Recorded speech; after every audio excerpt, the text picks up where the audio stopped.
Hi everyone, welcome pong muli sa ating pangalawang broadcast ng about the 7 last word of our Lord Jesus Christ. So again, I'm Pastor Charlie Dakotanan, ang inyong lingkod na maghahatid muli ng mensahe ng Diyos about the 7 last word of our Lord Jesus Christ bago siya nalagutan ng hininga sa cross ng Calvary. Hope na napakinggan niyo po kanina, umaga, ang ating pong unang broadcast, ang unang wika ng ating Panginoon bago siya nalagutan ng hininga.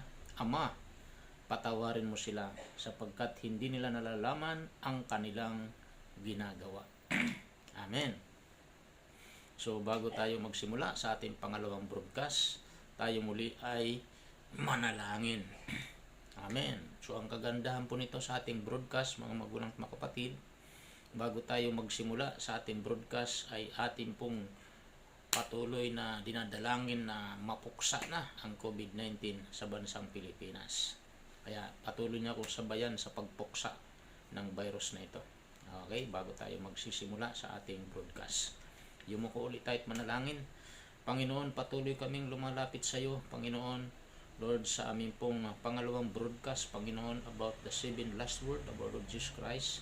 Nagpapasalamat po kami sa great privilege na ito, great opportunity na kami ay makapakinig ng salita, Panginoon, sa pangalan ni Jesus. At sa oras na ito, Panginoon, Lord, bago kami dumako sa pangalawang broadcast na ito, patuloy naming pinupulbos, Panginoon, Lord, dinawasak, Panginoon, ang virus ng COVID-19 sa aming bansa at sa buong mundo. Naganap na itong ma-eradicate, ma-annihilate, Panginoon, mapuksa, malusaw, mamatay ang virus na ito.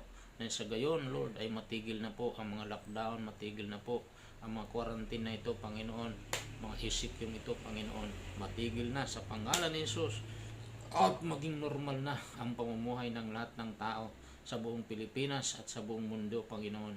Salamat po, walang sawa ang aming pagdideklara ng buong Pilipinas mula Luzon, Visayas at Mindanao, COVID-free na po, Panginoon, in Jesus' name. Ang buong Metro Manila, buong NCR, buong Bulacan, COVID-free na po. Ang buong Asia, Europa, United Kingdom, United Nation, Amerika, Israel, lahat ng bansa sa buong mundo, COVID-free na po. Maraming salamat po sa umagang ito, Diyos. Purihin na yung pangalan, in Jesus' name. At ang aming bansa, patuloy mong kubiran na yung banal na dugo. At ang lahat ng mga namumuno sa bansang ito, ay laging magkaroon, O Diyos, Panginoon, ng takot sa iyo, Panginoon, o ang banal na takot sa iyo ay mag-aari sa kanilang puso at patuloy mo silang pagkakaluban ng karunungan nagmumula sa iyo upang mapangunahan nila ang bayang ito, Panginoon, na ayon sa iyong kalooban. Maraming salamat po sa oras na ito, O Diyos. Pinupuri ka namin at pinapasalamatan sa iyong kabutihan. In Jesus' name, ito ang aming dalangin. Amen. Amen. Purihin ang Diyos. Amen. So, nagpapasalamat tayo sa Diyos sa araw na ito. Amen. Mag-enjoy po tayo sa pakikinig ng Word of God. Sabi nga ng salita ng Diyos, faith cometh by hearing, and hearing by the Word of God. Ayon po sa Romans 10 verse 17. Amen. So, welcome pong muli sa lahat po ng mga nakatune in ngayong umaga o ngayong hapon. Amen. Sa mga viewers natin from USA, Japan, Australia, New Zealand, Saudi Arabia, mga viewers natin sa iba't ibang panig ng daigdig, maging sa Singapore at sa lugar ng Greenland, Denmark, so Norway. So welcome everyone at sa lahat po ng mga viewers natin sa buong bansang Pilipinas at ang kabuuan ng GCSGO Camarin Family Congregation. So welcome everyone. Okay, so tayo po ay nasa pangalawang salita na o wika ng ating Panginoon. Pinag-aaralan po natin is the 7 last word of Jesus Christ bago siya nalagutan ng hininga. So for the first time po natin ito ginawa through FB Live o live streaming. So nangusap ang Panginoon na ito ay share ko at maglaan ako ng time dito po sa ating social media. Nagpapasalamat tayo kay Lord sa ating high-tech technology So, for the first time in my life, amen. So, ito po ay kauna-unahan ko pong ginawa sa FB Live natin. Amen. So, masunurin lang tayo kay Lord. Kaya, pag nangusap si Lord, kailangan sundin natin agad. Okay, so subaybayan pong muli ito. So, nasa pangalawang broadcast na po tayo. Ito po ay hanggang Saturday. Amen. Tatapusin po natin itong 7 last word ng ating Panginoon. Napaka-importante po ito na maintindihan po natin ang bawat kahulugan ng bawat salitang ito, mga wika ng ating Panginoon. Okay. So, punta po tayo sa ikalawang wika ng ating Panginoon bago sa nalagutan ng hininga. Found in Luke 23, verse 43. Ano ang ibig sabihin ng ikalawang wika ng Panginoon bago sa nalagutan ng hininga? Amen. So, sabi ko sa inyo kanina sa ating unang wika, ang bawat salita ng isang taong mawawala na sa mundo ay napakahalaga. Amen. So, sabi dito sa ikalawang wika ng Panginoon, sabi niya sa Luke 23:43, sumagot si Jesus, sinasabi ko sa iyo, ngayon din isasama kita sa paraiso. Amen. Yumuko tayo at manalangin. Lord, thank you once again, Lord, sa aming pag-aaral na yung salita sa hapong ito, Panginoon. Kami po ay nasa pangalawang broadcast, Panginoon, sa amin pong tinatalakay about the 7 last word of Jesus Christ bago siya nalagutan ng hininga. Lord, salamat po, i-reveal mo sa amin ang kahulugan, Panginoon, ng ikalawang wika na ito ng aming Panginoong Hesus, kung ano ang ibig sabihin ito. Maraming salamat po. Pagpalain mo ang lahat ng mga viewers sa umagang ito, wherever they are, in Jesus' name, O God. Lord, we thank you, Holy Spirit, kayo ang aming great teacher sa umagang ito o sa hapong ito, Diyos. Salamat po. All honor, glory, power belongs to you. Let thy name be glorified, Lord, sa aming pag-aaral na ito ng salita. Sa pangalan ni Jesus, itong aming dalangin. Amen. Amen. Amen. Sinabi ko sa iyo, ngayon din, isasama kita sa paraiso. Yun po ang sinabi ng Diyos doon sa mga dalawang magnanakaw o tulisan na kasama sa pagpako sa Kanya. Isa sa kanan, isa sa kaliwa. Si Justas at si Dimas. Amen. Yung isang tulisan ay kinutya pa si Jesus. Amen. Pero yung isang tulisan ay nagpakumbaba sa Panginoon. Sabi niya sa Panginoong Hesus, Ama, sabi niya, Panginoon, sabi niya, isama mo ako sa sa paraiso. Amen. Ano sabi niya, Panginoon? Sumagot si Jesus, sinasabi ko sa iyo, ngayon din isasama kita sa paraiso. So, yung isang tulisan ay may pusong mapagpakumbaba. Pero yung isa po ay matindi. Kinutya pa niya si Jesus. Sabi nga nitong nagpakumbaba ng tulisan, dapat tayong mapako dahil tayo mga makasalanan. Si Jesus walang kasalanan. Amen? Kaya sa pagpapakumbabang ito ng tulisan na ito ay inassured ng Panginoon. Sabi ni Jesus, ngayon din isasama kita sa paraiso. So ano pong ibig sabihin ng pangalawang salitang ito ng Panginoon, pangalawang wika ng Panginoon bago sa nalagutan ng hininga? Sabi niya, ngayon din isasama kita sa paraiso. Ang ibig sabihin po ng salitang ito po ang tinatawag na ang salita ng pagliligtas. Amen? Ang salita ng pagliligtas. Tinuya siya ng isa sa mga salaring nakabitin at ang sabi, hindi ba ikaw ang Mesiyas? Iligtas mo ang iyong sarili. pati na kami. Pero anong sabi po nitong isang nagpakumbabang tulisan? Pinagsabihan niya yung kanyang kapwa tulisan na nangutya kay Jesus. Sabi niya, ngunit pinagsabihan siya ng kanyang kasama, hindi ka ba natatakot sa Diyos? Ikaw may pinarusahang tulad niya. Matuwid lamang na tayo parusahan ng ganito dahil sa ating mga ginawa. O, nandun po yung pag-amin ng tulisan na ito na nagpakumbaba kay Jesus. Amen? Ngunit ang taong ito'y walang ginawang masama. O, pinagtanggol niya si Jesus. Amen? At sinabi niya, Jesus, alalahanin mo ako kapag naghahari ka na. So, kita mo yung pagpapakumbaba, pagkilala, pag-recognize ng isang tulisan na ito. Jesus, alalahanin mo ako kapag naghahari ka na. Immediately sumagot si Jesus sa tulisang itong nagpakumbaba. Ang sabi niya, ngayon din isasama kita sa paraiso. Hallelujah. Amen. So, ang salita ng pagliligtas.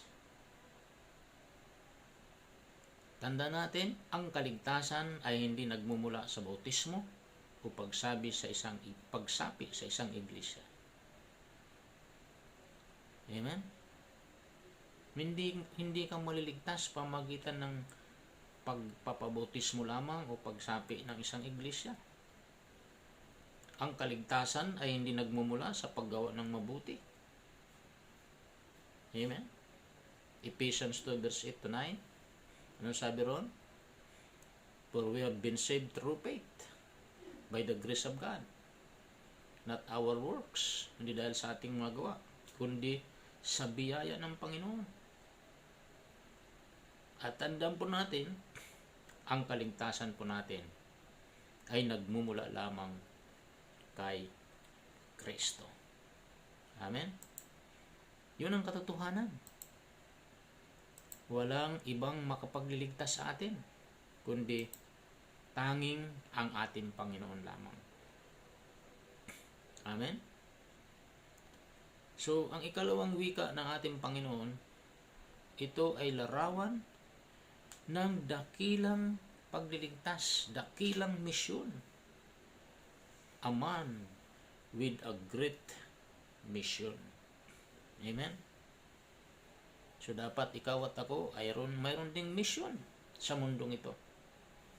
Ang mission ni Jesus, bakit siya napako sa cross, is to seek and to save that which was lost. Luke 19 verse 10. Amen? So, yun po ang puso ng ating Panginoon. Amen? So, yung magnakaw na umalipusta sa kanya, nakabitin sa krus, nagmataas. Pero yung isang magnakaw, tulisan, pinagtanggol niya si Jesus. Kinilala niya si Jesus bilang tagapagligtas. Amen? So, si Jesus po ay puno ng kahabagan.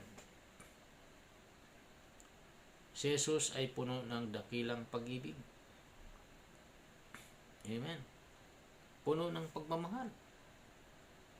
Kaya kung makikita natin yung tulisan na ito na bagamat marami siyang kasamaang ginawa, amen, pero nakuha niyang mahalin. Amen? Kaya nga tanong, sino ang may kakayahang mahalin ang isang pusakal na magnanakaw? Ang Panginoong Hesus lamang ang makakagawa nito. Amen? Kaya nga ang kanyang pangusap na ito, tigid ng expression o agape love, isang mataas na uri ng unconditional love. Amen? Purihin ang Diyos. So, ang pangungusap na yan ng ating Panginoon ay ito ay kapahayagan ng dakilang pag-ibig. Ngayon din isasama kita sa aking paraiso. Pangungusap ng pagliligtas, pangungusap ng ito'y kapahayagan ng dakilang pag-ibig. At ito rin ay pangungusap ng pagpapatawad. Hallelujah. Amen? Kung hindi niya pinatawad yung tulisan na yun, hindi niya sasabihin, ngayon din isasama kita sa paraiso. Pinatawad niya ang tulisan na ito dahil sa kanyang pagpapakumbaba. Kaya magulang mga kapatid, kahit gaano kalaki ang iyong kasalanan, pag nagpakumbaba ka sa Panginoon, patatawarin ka niya. Amen? Gaano man kasama o kadumi at makasalanan ang tao, ang paglapit kay Jesus na may pagsisisi ay naghahatid ng kaligtasan. Amen? Sa lahat ng panahon at anuman ang kalagayan ng tao, ang kapatawaran ay pinagkakaloob ng Panginoon. Ang pusakal ng magnanakaw na ito ay isang pusakal na makasalanan sa kanyang buong buhay. Subalit, ang isang simpleng pangungusap na tigib ng tunay at taos-pusong pagsisisi at pananampalataya ay nagsanhi ng pagkilala sa kanya ng Diyos tungo sa kanyang kaligtasan. Tanging ang tunay at taos-pusong pagsisisi ang kailangan upang makamit ng kaligtasan. Kaya, kapatid, kung sinasabi mong wala ka ng pag-asa, dahil ikaw ay sinasabi mong makasalanan, the moment na lumapit ka sa Panginoon, patatawarin ka ng ating Panginoon. Amen? Walang malaking kasalanan sa Panginoon. Kailangan lang tayo magpakumbaba. Kilalanin na si Jesus ang makapagliligtas sa iyo, sa atin. Amen? Kagaya ng isang tulisang ito. Amen? Pinadama ng Diyos ang kanyang pagliligtas at pagmamahal sa tulisang ito na nagpakumbaba sa Panginoon. Kaya, ang sinabi ng Panginoon sa tulisang ito, ngayon din sasama kita sa aking paraiso. So, ito'y salita ng pagliligtas, salita ng pag-ibig, at ito'y pangungusap ng katiyakan. Amen? Na ang tugon ni Jesus sa magnanakaw na ito, ngayon din isasama kita sa paraiso. Amen? So, hindi bukas, kundi sinabi niya, ngayon din. Hindi sinabi ni Jesus sa susunod na panahon. Hindi sinabi ni Jesus sa isang buwan, kundi ngayon din. Amen? Wala nang pagpapaliban. So ano po ito? Expression. Pangungusap, kapahayagan ng katiyakan. Ang paraiso ay tahanan ng Diyos. Ito ay larawan. Amen? Na kung saan, sabi ng Apostol Pablo sa 2 Corinthians, ito yung pangatlong langit na dito nakatira ang ating Panginoon. Amen? 3 po ang layer ng langit. Amen? Atmospheric heaven, second heaven, third heaven. Ang third heaven, ito po ang luklukan ng ating Panginoon. Amen. So, yun po ang Panginoon natin ay puno ng pagmamahal. Amen. So, purihin ang Diyos. Amen. Simpleng-simple lang po, mga magulang at mga kapatid. Kahit gaano karami ang ating kasalanan, pag lumapit ka sa Diyos, kaya kanyang patawarin. Amen. So, tandaan po natin ang pangalawang wika ng Panginoon bago sinalagutan ng hininga. Sabi niya sa isang tulisan, kasi sabi ng tulisan na ito, Jesus, alalahanin mo ako. pag naghahari ka na. Nangusap ang Panginoon. Nangusap siya ng pagliligtas, pag-ibig at katiyakan na sabi niya, ngayon din, isasama kita sa aking paraiso. Amen? Mga magulang at mga kapatid, mabait ang ating Panginoon. Kahit na ikaw ay makasalanan, pag lumapit ka sa Diyos, kaya kanyang patawarin. Amen? Ang tanong, Pastor, ano bang gagawin ko para matanggap ko yung pangungusap ng Diyos ng kaligtasan at katiyakan? Simpleng-simple lang po, mga magulang at mga kapatid. Unang step na dapat mong gawin, lumapit ka kay Jesus. Come to Jesus. Amen? Lumapit ka sa Kanya. John chapter 6:37. Ano sabi ni Jesus? Lahat ng lalapit sa akin, wala akong itataboy. Sino mang lalapit kay Jesus, tatanggapin niya. Wala siyang itataboy. Kahit gaano ka man kamakasalanan. Kagaya ng tulisan na to, lumapit siya kay Jesus. Sabi niya, Jesus, pag naghahari ka na, isama mo ako sa paraiso. Sabi ni Jesus, immediately ngayon din, isasama kita sa paraiso. So yan ang unang step, lumapit ka kay Jesus ng buong puso. Pangalawang step, repent. Magsisi ka. Pagsisihan mo ang mga ginagawa mong kasalanan. Kagaya ng lalaking ito, natulisan. Inamin niya na siya'y makasalanan, na dapat siya'y parusahan. Amen? Kaya siya'y nagpakumbaba sa Panginoon. Simple lang. Pagsisihan mo, talikuran ang iyong mga kasalanan. Amen? Huwag mo nang balikan. Kung ikaw ay palamura, huwag ka nang magmumura. Kung ikaw ay palainom ng alak, huwag ka nang uminom ng alak. Kung ikaw ay mahilig sa paghit-hit ng sigarilyo, itapon mo na. Huwag mo nang balikan. Kung ikaw ay chismoso, chismosa, babaero, babaera, sugalero, sugalera, huwag mo nang balikan. Ganyan ang buhay ko dati. Number 1 akong sugarol, magdamag. Pero nung tinanggap ko si Jesus since 1987, kailanman ay hindi ko na po yun binalikan. Binago niya ang buhay ko. Ako'y napakapalamura. Wala akong pinipili. Bata, matanda, minumura ko.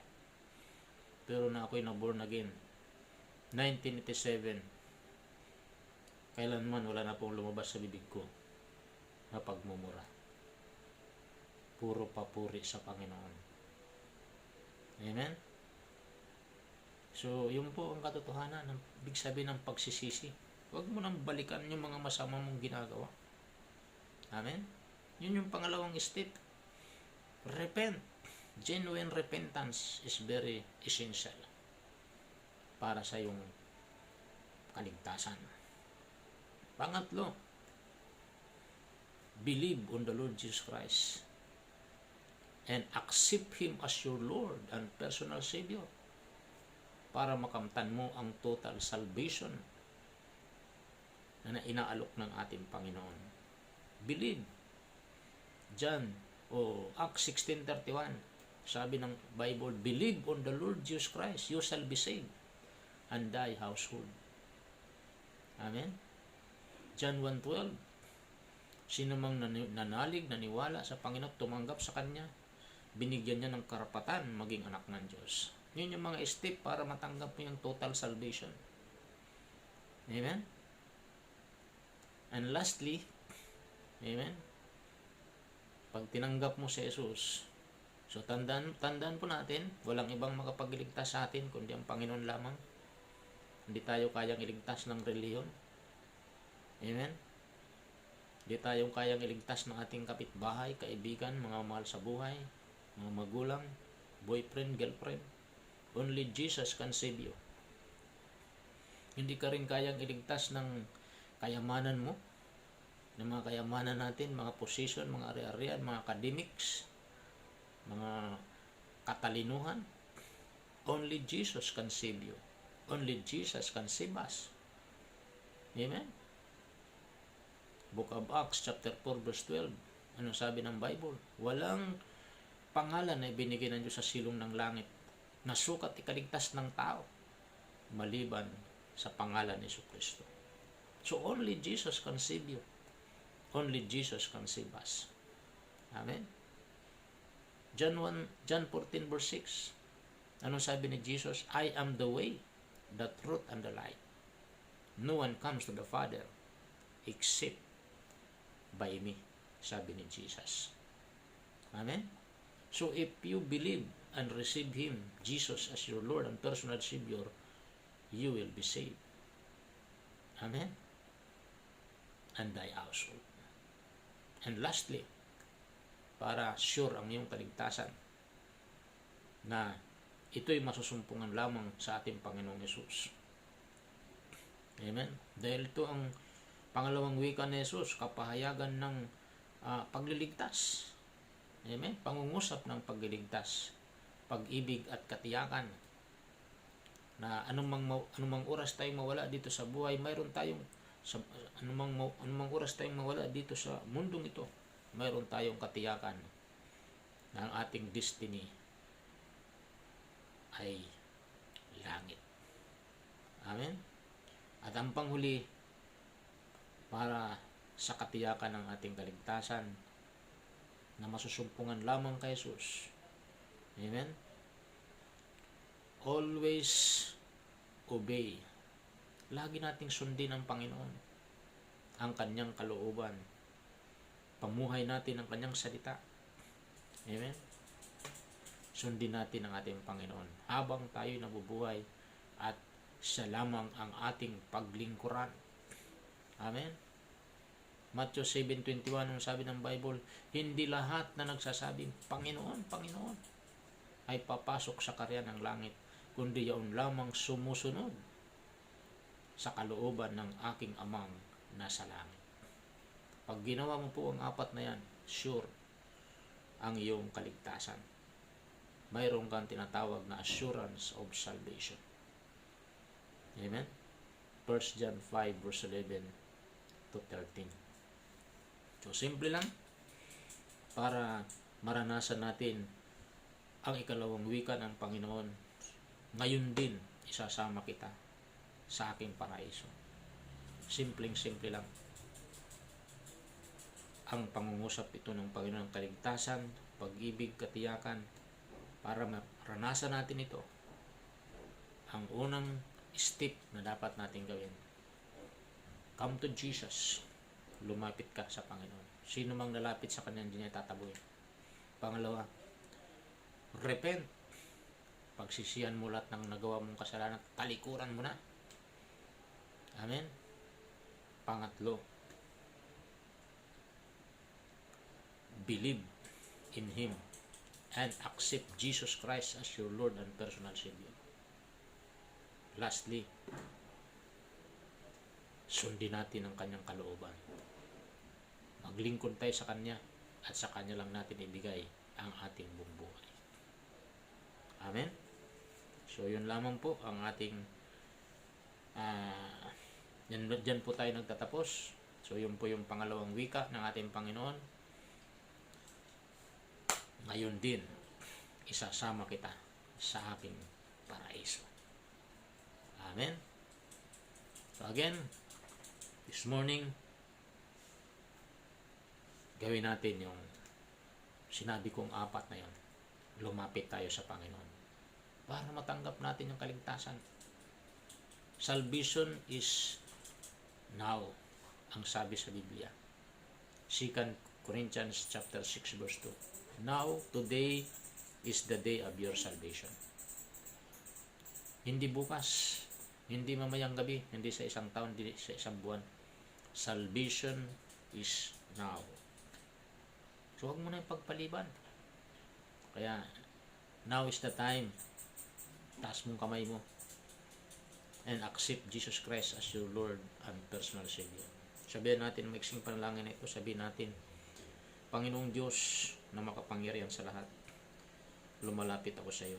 Nagpapakumbaba sa iyong harapan. Humingi ako ng tawad sa lahat ng mga nagawa kong kasalanan.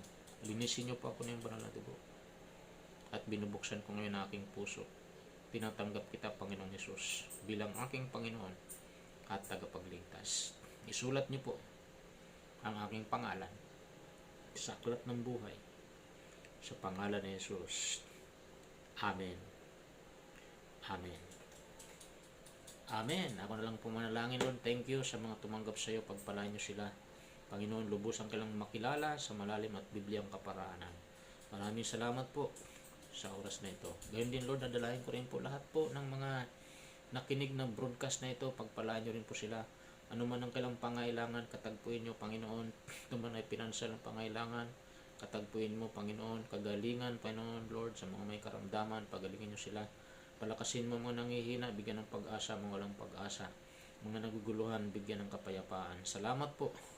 Patuloy ang kaligtasan, Panginoon, ay paranas mo sa bawat isa. In Jesus' name, sa mga tumanggap sa iyo, mamintin ang kaligtasan na kailang tinanggap, Panginoon. Salamat po. Pagpalain niyo lahat na nakinig ng broadcast na ito all over the Philippines at sa iba't ibang panig ng daigdig. Sa pangalan ni Jesus, in-apply ko ang dugo ni Jesus sa aming mga buhay at sa lahat ng mga nakinig, Panginoon, ng broadcast na ito. In Jesus' name. In Jesus' name. All honor, glory, power belongs to you. In Jesus' name. Ang lahat ay magsabi ng Amen. Amen. So, purihin ang Diyos. Congrats sa mga hindi umalis sa kailang upuan. So, abangan uli natin yung pangatlong broadcast po natin. Okay? Sa araw ng Huwebes. Okay? So, sa bandang 10:30. Okay? 10:30 ng umaga. Okay? So, and then, sa Thursday po, ay mayroon po tayong midweek service. 6:30 p.m. Yan. So, 6:30 p.m. So, pangatlong broadcast na po tayo sa araw ng bukas. Mapalad po kayo na sumusubaybay sa broadcast na ito. So, yung 7 wika na ito ng Panginoon ay atin pong binibigay ko po sa inyo ang mga meaning ng 7 last word ng ating Panginoon. Amen. So, purihin ng Diyos. Pagpalain kayong lahat ng Panginoon. So, again, I'm Pastor Charlie Dakotanan, ang inyong lingkod na naghahatid sa inyo ng mensahe ng Diyos about the 7 last word of our Lord Jesus Christ. So, God bless everyone. Bye-bye.